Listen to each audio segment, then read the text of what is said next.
The story I'm going to tell today was sent by Mr. Pooh. Mr. Pom recounted that this incident occurred at a national park, which is a tourist attraction in the northeastern region. Normally, during the winter season every year, my friends and I would often go running competitions at various places. This time was no different. I made plans with my friends to go running at a national park.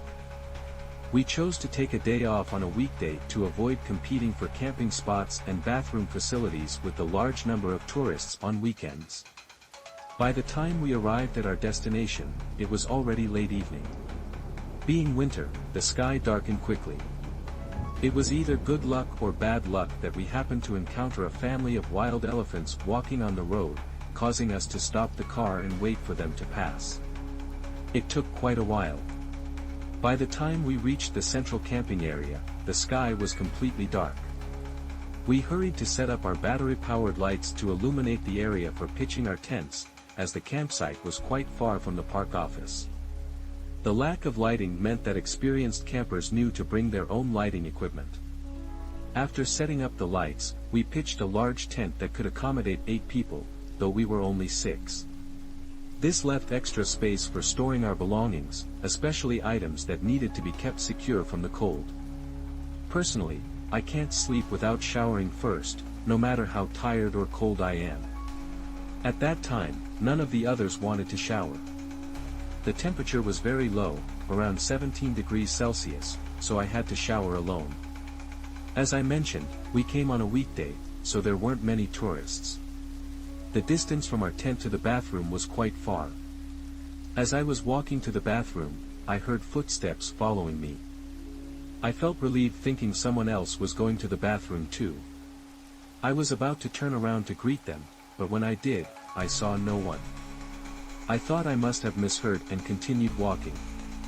The footsteps kept following me. I stopped and turned around again but still saw no one.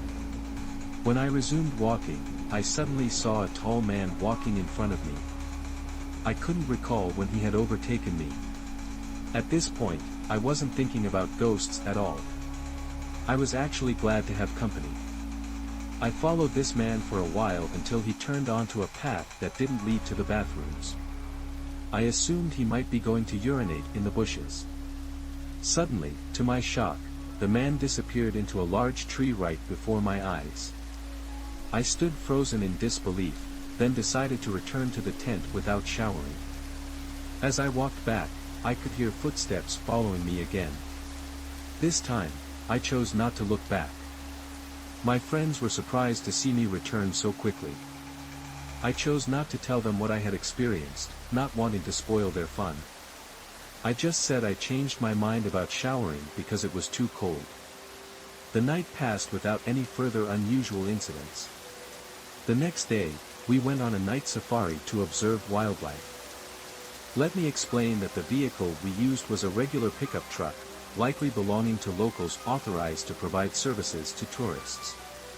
The truck had been modified with a metal roof and sides in the back, but the rear was open for wildlife viewing. There were long wooden benches on either side for tourists to sit on.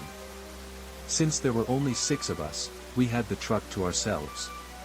The driver advised us to look on both sides for nocturnal animals and said he would stop wherever we saw animals or if we wanted to stop somewhere. As we set out from the pickup point, the driver was going quite fast. One of my friends, known for his loose tongue, commented that at this speed, we wouldn't be able to see anything, not even ghosts could keep up. I was about to scold him, reminding him that it's taboo to talk about ghosts at such times, but he repeated his comment, saying even if there were ghosts following us, they couldn't keep up at this speed. Feeling it was pointless to argue, I turned to look at the roadside instead. As we entered the wildlife feeding area, the driver slowed down. We looked left and right, hoping to spot some animals. To be honest, I didn't think we'd see many animals, as the constant flow of safari vehicles likely scared them away. However, we were lucky enough to see a beautiful deer standing still, staring at us. We were all captivated by its beauty in the spotlight-like beam from the truck's attached flashlight. Seeing the deer gave us hope that we might spot other animals too. We all eagerly scanned the forest on both sides of the road. My friend sitting next to me suddenly nudged me and pointed at something in the forest. I looked where he was pointing and saw a woman standing in the forest.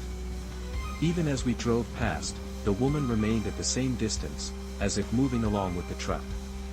My friend's face had turned pale. I reminded him that I had warned him not to talk about ghosts. Suddenly, a friend on the opposite side of the truck shouted loudly. Being easily startled, I jumped. When I looked over, I saw a large animal by the roadside. Seeing our reaction, two other friends asked what was wrong. My friend replied that the woman we had seen earlier was still following us. He asked if the others could see her too. They nodded in response. Soon, everyone in the back of the truck could see her. We all sat silently, the dark and quiet atmosphere making us feel increasingly uneasy, whether from the cold or from fear. The driver told us that elephants often came to this area to eat mineral deposits, and we might be lucky enough to see some young elephants. However, by this point, none of us were interested in seeing wildlife anymore. We just wanted to return to our campsite.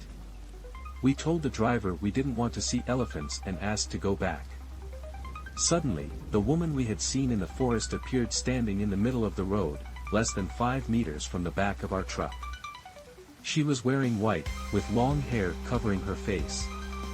She slowly raised her head to look at us and said something we couldn't understand. We all screamed, signaling the driver to speed up, forgetting that knocking on the truck was actually the signal to stop. The woman appeared at the back of the truck. Her skin was dark brown, her eyes were hollow without eyeballs, and she had a wide, unnatural smile.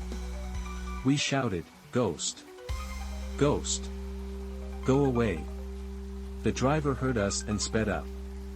The ghost let out a loud, satisfied laugh and descended from the truck, standing in the middle of the road. I noticed that she only had an upper body, from the head to the thighs.